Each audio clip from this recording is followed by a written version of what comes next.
Thank you so much. As I mentioned earlier, what has moved people about HeForShe is that it takes an inclusive approach to gender by recognizing that it affects all people. Our next speaker, Edgar Ramirez, is a renowned actor, thought leader, and UNICEF Goodwill Ambassador.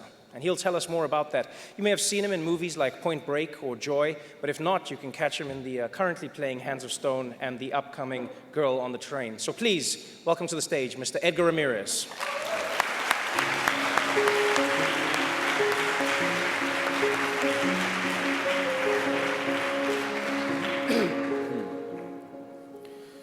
Good evening, His Excellency, President of Finland, Your Excellencies, distinguished guests.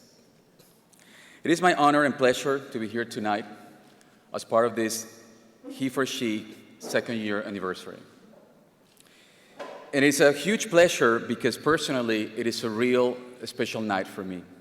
Some of you may know me as an actor, but one of my early career ambitions was to be a diplomat or a politician. So I'm definitely getting to live my second dream tonight. I'd like to begin my remarks by posing a question. What does it mean to be human? I know, this is a big question, and I'm sure we all have our own ideas, but I'd like to share my perspective. During my university days, I was attracted to a number of different fields. To name a few, politics, sociology, journalism, and acting. I ultimately became a journalist and then an actor. At first sight, they might seem very dissimilar from each other, but looking back, I see a common thread that connected them. A profound fascination with the human condition. I wanted and still want to better understand humanity. What motivates us, what inspires us, what makes us do the things we do. By pursuing acting, I might have chosen the most poetic among these disciplines.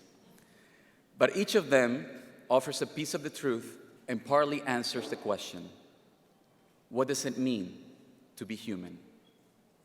I'm able to discover this truth by exploring the nature of my characters and their contradictions. When I approach a role, it is often first with the eye of a journalist. I begin by documenting as much as possible the historical context of the character, the spirit of its time, the events surrounding his life.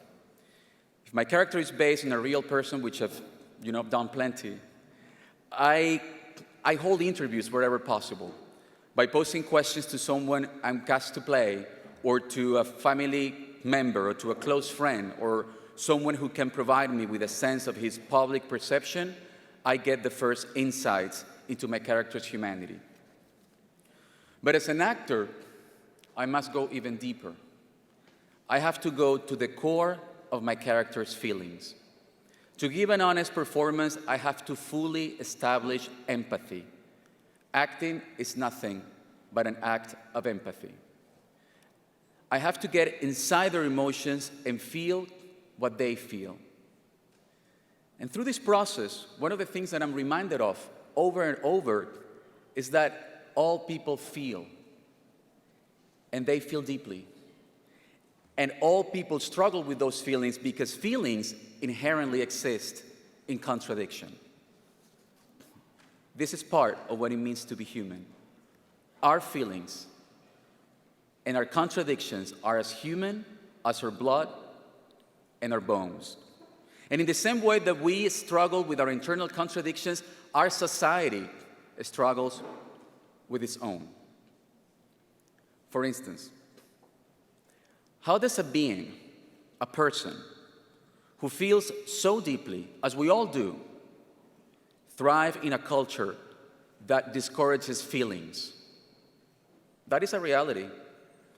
And it is the reality for many people around the world, and particularly acute for men and boys. And I know it well because I was one of those boys. In the macho-normative culture that pervades much of the world, little boys are told not to cry. They're taught to suppress their fear or turn it into anger. Male adolescents are given the message that their role is to dominate, and that studying art or music or drama is somehow not masculine. Cultural messages about masculinity often involve being tough and disrespecting women. As boys grow into men, they're told that being a man means having power over someone or being incredibly successful and earning lots of money. Men are taught that if we are not the ultimate provider, then we are a complete failure. We have to be number one in everything we do. There's nothing more delusional or more paralyzing than what I just described. As a student of the human condition and a man in a macho-normative culture, I've seen firsthand that this paradigm sets many men and boys up for failure. To be taught there are sadness and fear, anguish and grief, the very things that make us human, our feelings are shameful. To be encouraged to suppress our humanity and conform to socially accepted views of what it means to be a man. To absorb in our skin a version of success that is burdensome, unnatural, and excessively competitive. These distortions come with grave consequences for men, women, and societies as a whole. When men lack a healthy way to express despair or grief or rage, it often turns inward in the form of depression or even suicide. Suicide rates tend to be about 3 times higher for men than for women. As Emma Watson mentioned in her 2014 UN speech, in the United Kingdom, suicide is still the greatest killer of men ages 20 to 34. Yet, the discussion of male mental health is completely taboo in many parts of the world. On the flip side, when men's unchanneled emotion, particularly anger, turns outward, it is often deadly.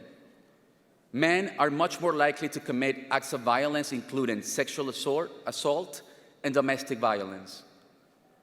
Some have even postulated that the recent epidemic of mass shootings is related to a culture of toxic masculinity and its unfortunate byproduct, isolation. It is not my purpose to let anyone off the hook for their actions. Personal responsibility is still paramount, and violence against anyone of any gender is completely unacceptable. But we cannot ignore the role of confining and destructive social norms. Doing so jeopardizes us all. There has long been a misconception that gender equality is a women's movement. But gender equality is actually about just that, equality.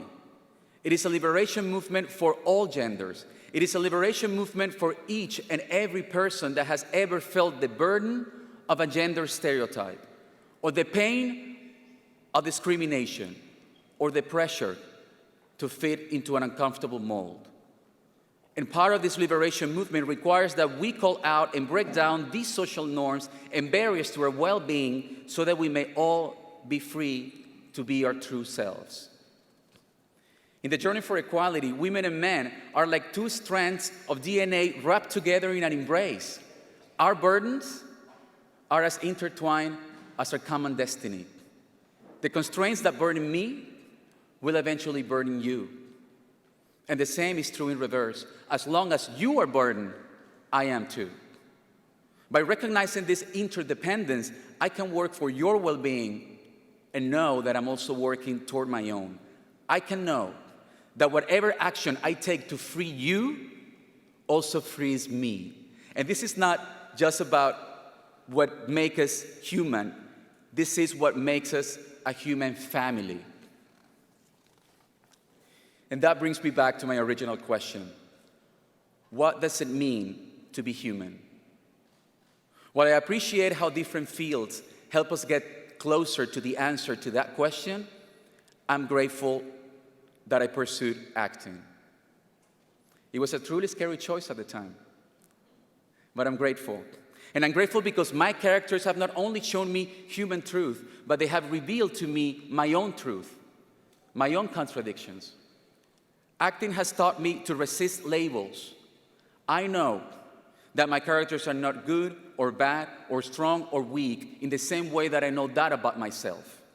Their beauty, Our beauty is born out of our contradictions and the blending of light and darkness and the combination of all of our traits. There's power in embracing that. There's power in embracing everything we feel. Because all human beings display different attributes in different proportions at different moments in our lives. We're all fragile sometimes. And we're all tough sometimes. We're all sorrowful sometimes. And we're all hopeful sometimes. We're all afraid sometimes. But we're all brave sometimes. We're all the darkness, and we're all the light. These traits don't make us a man or a woman. They make us human. Thank you.